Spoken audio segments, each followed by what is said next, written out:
Essa é uma situação relativamente que preocupa algumas pessoas, porque tem gente que diz o seguinte: eu consigo firmar o meu orixá no terreiro ou as minhas entidades no terreiro, mas em casa eu não tenho essa liberdade para firmar um ponto. Algumas pessoas moram em apartamento, geralmente coisa para Exu se acende fora de casa, mas quando você mora em apartamento, tem apartamento que não tem área de serviço para o lado de fora, então não tem como você acender uma coisa na varanda do AP. Nesse caso, se você mora num apartamento e não tem quintal, o quintal é coletivo, é de todo mundo, quando você for fazer alguma coisa para Exu, você tem que ter um cantinho lá, mesmo que dentro do apartamento, para fazer as coisas para Exu. E geralmente esse cantinho ele tem algumas, o que a gente chama de otás. A gente tem umas pedras sagradas específicas que a gente orienta conforme a corrente de cada Exu, porque são esses otás, essas pedras, que vão conter a energia de desagregação que a entidade Exu traz. Não é que a entidade Exu não pode ter acesso ao interior da sua casa, não é que a entidade Exu não pode penetrar na sua casa porque vai causar discórdia, ou maldição, ou doença. Não é isso, é que como Exu traz uma energia de desagregação, algumas condições energéticas e espirituais de quem habita ali na casa pode não se dar bem, pode ter como se fosse uma ressaca energética, pode, principalmente o fator desavessador da pombagira, que chama desavessador porque é aquela energia que ela entra de uma forma e sai numa outra frequência. Por exemplo, entra em forma de, de, de elétrons, por exemplo, e sai em forma de pósitrons. Isso aí desavessa, isso aí coloca para fora coisas que estavam no inconsciente ou mesmo no vácuo quântico, que é uma outra dimensão, que talvez aquelas pessoas ali ainda não estivessem tão preparadas para receber aquilo no momento. E aí vai disparar uma série de mecanismos de defesa no inconsciente daquelas pessoas, elas vão ter algumas reações de incômodo, desconforto, onde pode surgir alguns desentendimentos não causado por Exu, causado pela ressaca energética que aquela pessoa não soube lidar. Então, assim, por isso você tem as coisas de Exu, geralmente a gente acende do lado de fora ou sob a contenção de um otá. Então, se você quer firmar a sua esquerda em um apartamento, não sabe como, entre em contato com a gente pelo DDD 11, telefone 965519042, nós vamos orientar você, tá bom? Nós vamos orientar.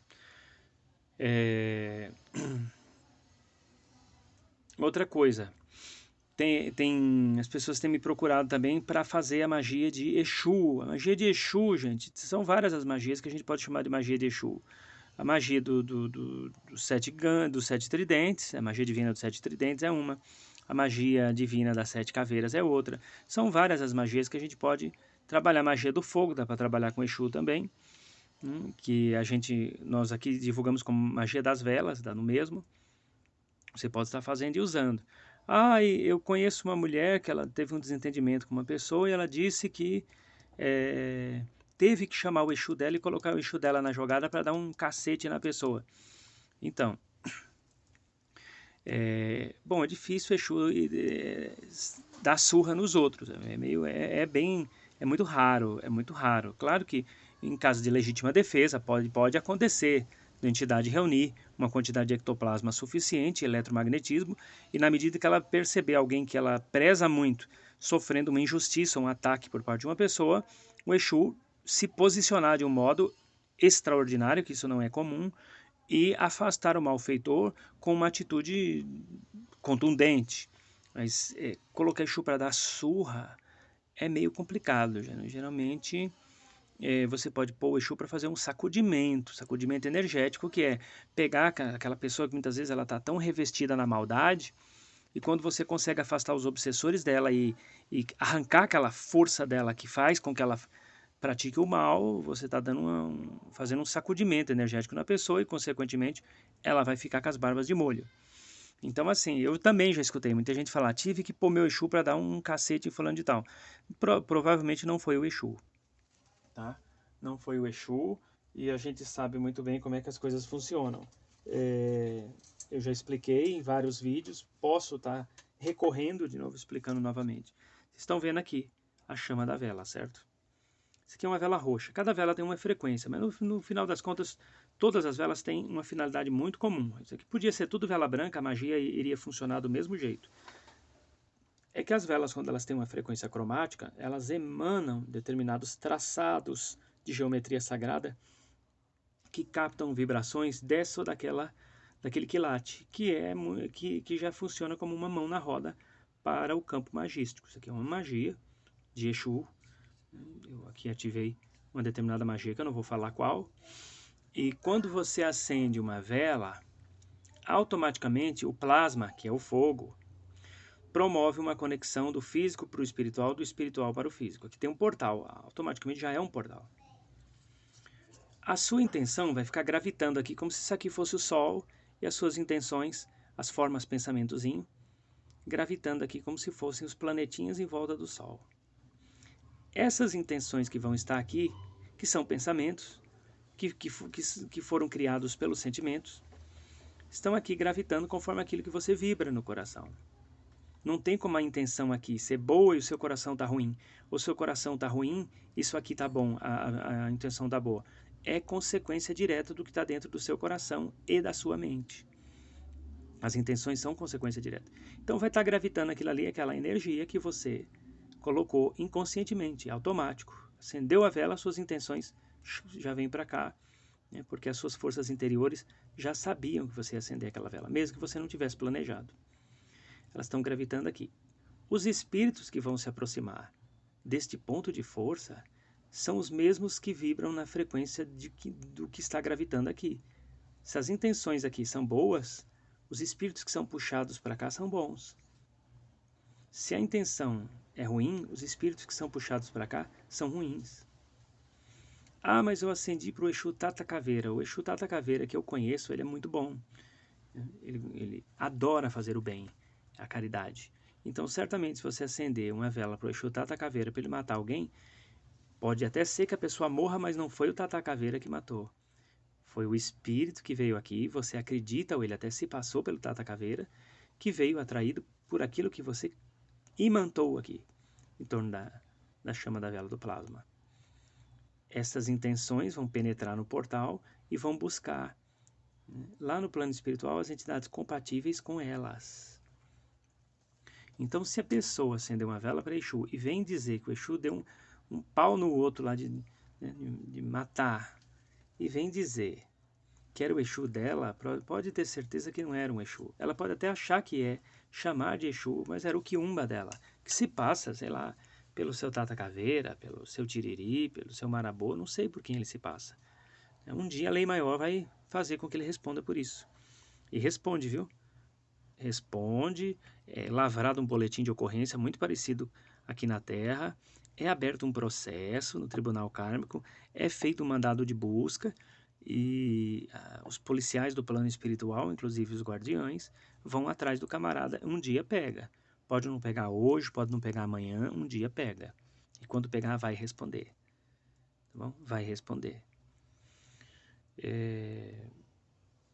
Então vamos lá. Aqui.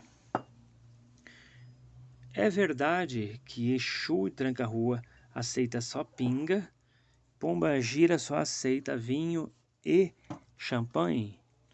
Depende. Pode ser que o seu Exu e o seu Tranca-Rua sejam assim, entendeu?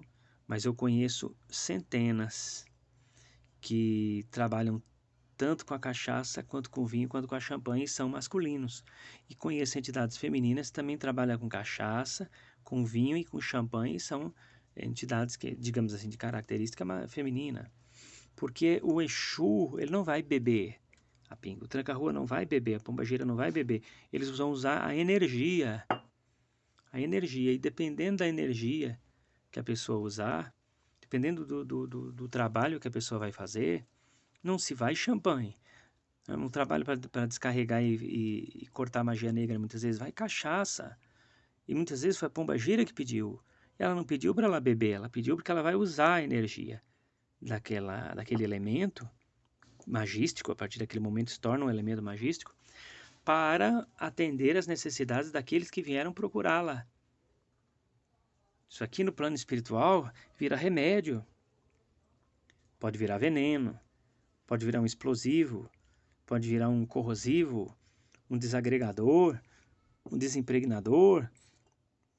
A entidade sabe o que vai fazer com as moléculas disso aqui. Então o Exu, a Pombagira não precisam beber outra coisa. A gente fala, cigarro é para Pombagira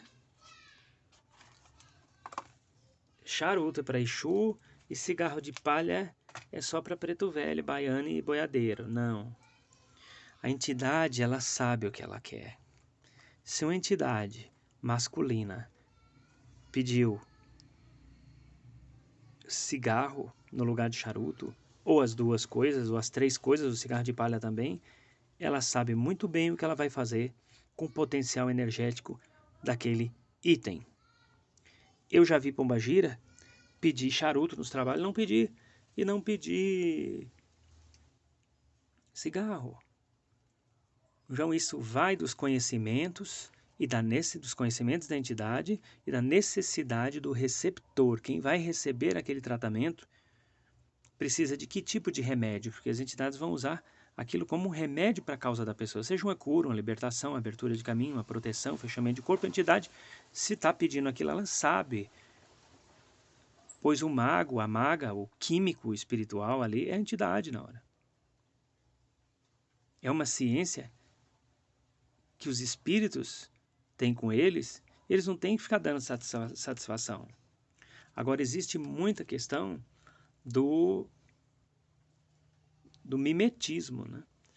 O camarada vê o Exu do outro tomar pitu, o dele tem que tomar pitu também. Vê o preto velho curvando o dorso e falando você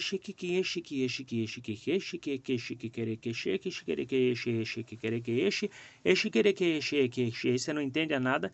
Por quê? Porque viu o outro fazendo daí a pouco tá aquele monte de preto velho com o dorso curvado, fumando cachimbo, falando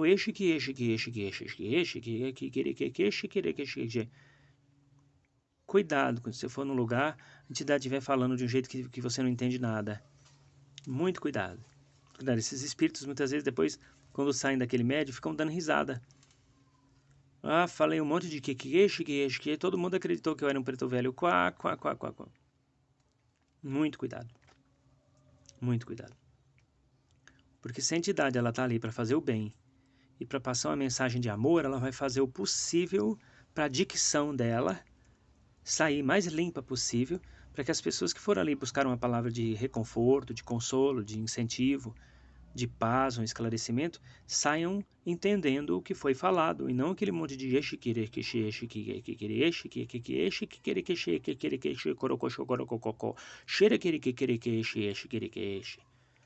não, gente. Não. Esses médios geralmente são aqueles mesmos que ficam se requebrando e se febricitando, se contorcendo todos como se estivesse tendo uma convulsão na hora da incorporação. Que também não há a menor necessidade disso. Só mostra o quanto está havendo um descompasso energético e vibratório entre a entidade e o médium. Aquelas sacudidelas febricitantes. Então é muito mito, é muita mistificação. E há que tomar cuidado, buscar esclarecimento. Buscar esclarecimento. Quando você vê alguém complicando muito uma coisa, cuidado com essa pessoa. Complicando muito o espiritual. Complicando muito o espiritual não tem nada de complicado. Tem de misterioso. Tem de profundo. As coisas têm você tem que mergulhar no espiritual paulatinamente. Então você se perde em si mesmo. Não é nem no espiritual, você se perde em si. Então por isso tem etapas. Tem o tempo certo do sacerdote revelar as coisas. Tem coisas que você não está pronto. Se o sacerdote achar que você não está pronto para receber naquele momento, é porque não está. Se você vê que o sacerdote está equivocado e não tem mais nada para fazer ali naquele lugar, vai embora, procure outro. Entende? Então é isso, gente.